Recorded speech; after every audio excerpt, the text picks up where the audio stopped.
काय रे, मनाला लागलं ना?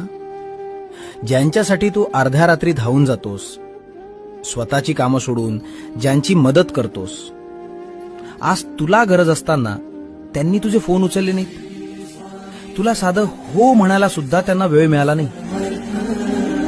अरे वेड्या, हा बाजार आहे. इथे त्याच गोष्टीला किंमत मिळते जी दुर्मिळ असते. तू स्वतःला लोकांसाठी इतकं अवेलेबल करून ठेवलंयस की त्यांना आता तुझी किंमतच उरली नाहीये. बाळा, देव माणूस होणं चांगलंय, पण पाय पुसणं होऊ नकोस. कधी कधी नाही म्हणायला शिक. ज्यांना तुझी गरज फक्त कामापुरती आहे ना, त्यांना तुझ्या आयुष्यातून वजा कर. यापुढे कोणासाठीही धावून जायचं नाही. ज्याला तुझी कदर आहे तो तुला शोधत येईल. आणि जर